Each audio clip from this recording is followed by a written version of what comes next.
For Valentine's Day, Dollar Tree has these little gumball machine cardboard cutouts, but we're going to turn it into a snowman. So you'll want to start with one of these faux tin tile adhesives. They come in a silver color, but I had one that was painted white from a previous craft project. So I'm just going to skip that step and go right on to step 2, and we're going to trace out the gumball machine onto the faux tin tile. So just grab a Sharpie there, trace all the way around the edges, and then grab a pair of craft scissors and cut it out. So because I had already pre-painted this tile piece white, it was really important to cut inside that Sharpie line.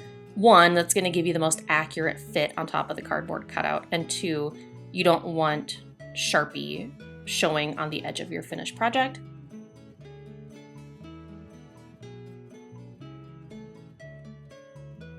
And then once that was completely cut out, I just glued it right onto the surface of the cardboard cutout. I used some dollar store brand E6000 glue. You could use Eileen's Tacky Glue if you don't want to use E6000.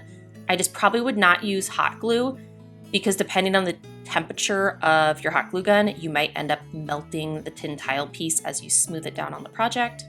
And let that glue dry, and then I grabbed a jumbo, a super jumbo wooden popsicle craft stick, and I used my miter shears from Amazon, and I cut it down to length. So this is going to be, you'll notice the gumball machine is now upside down, and you want to cut a middle piece out of that craft stick because this is now going to form the brim of the snowman's hat.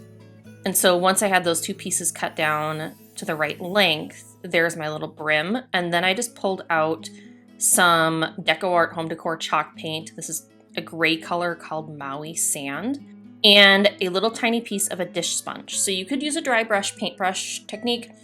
I've just really been enjoying using the sponges when I do a distress paint technique. So just paint both popsicle stick pieces gray, and then it's time to distress the tin tile piece. You'll want to do heavier coverage on the top half where the hat is, and then a lighter distressing on the bottom half where the snowman face is. But go ahead and add as much or as little of that gray chalk paint as you like. Just remember to make a clear kind of line between the two sections so that when you put that popsicle stick brim on, it makes a clear division. I hope that makes sense. But I just distressed everything and then hot glued the craft stick right back onto the snowman.